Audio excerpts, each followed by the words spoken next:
આત્મનિર્ભર ભારત એક નારી ગામડામાં રહી અને પોતાના બિઝનેસને આગળ વધારે છે એવા વર્ષાબેન રૈયાણી ગામ નવી હળિયાદ તાલુકો બગસરા જિલ્લો અમરેલી ઘરે પહોંચી ગયો છું।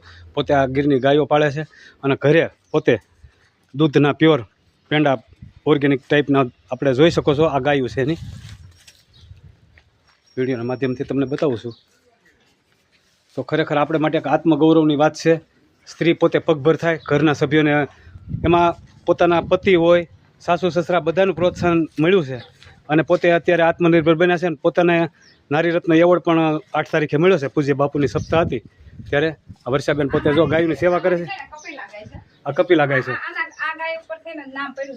કપિલા બ્રાન્ડ તમે અમારા આ ગાય ઉપરથી ને કપિલા અને આ કપિલા એટલે ઘણી પ્રકારની કપિલા હોય છે પણ આ છે ને ચંદ્ર કપિલા છે। બરાબર છે, કપિલા હોય, બ્લેક કપિલા હોય, સન કપિલા હોય પણ આ છે ને ચંદ્ર કપિલા છે અને ભાગ્યશાળી છે અમે આ ગાય થી। ખરેખર તમે મહિલાઓ છે ને ગૌ પશુપાલન કરે એવું નથી કે ભાઈ ગાયના દૂધમાંથી જ એનું ઉત્પાદન કરીને આપણે વેચાણ કરી શકીએ। એનું ગૌમૂત્ર છે, એનું છાણ છે, આ બધું આપણે ખેતીમાં પણ ઉપયોગ કરી શકીએ, એની પ્રોડક્ટ નવી બનાવી શકીએ। અને હવે લોકો ઓર્ગેનિક વસ્તુ વાવે છે ને લોકો પ્યોર વસ્તુ ખાતા થયા છે। ભલે આપણે ભાવતાલમાં થોડુંક મોંઘું પડે પણ વસ્તુ ઓરિજિનલ આવે જેનાથી શરીરને કોઈ નુકસાન થતું નથી।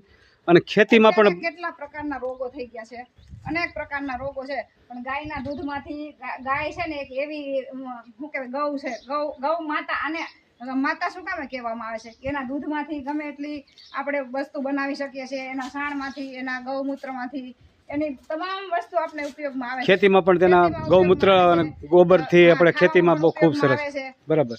અને શું કહેવાય ગૌ માતા એટલા માટે જ કહેવામાં આવે છે।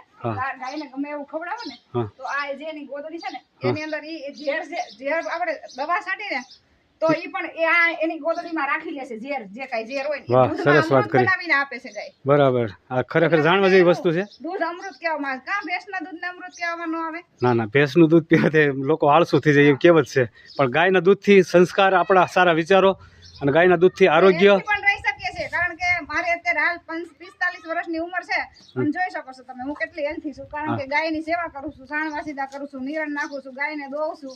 બરાબર છે, અત્યારે સ્ત્રીઓ કરતી નથી કાંઈ કામ અને એવું લાગે કે ઢોર કોઈને રાખવા નથી પડતું અમારે। હા બસ, પણ તમને રોજગારી એવડો મળે છે, અહીંયા મહેનત કરો છો ઘરે બેઠા। અમારે સોશિયલ મીડિયા દ્વારા ઘરે બેઠા 200 થી 250 કિલો 300 કિલો પેંડા વેચાઈ જાય છે રોજના કે મહિનાના। સરસ લ્યો બેન, હવે તમારો મુલાકાત બદલ આભાર। દર્શકોને ખાસ વિનંતી કે આ વિડીયોને જેમ બને એમ શેર કરજો, ચેનલને ફોલો કરજો અને જય શ્રી કૃષ્ણ।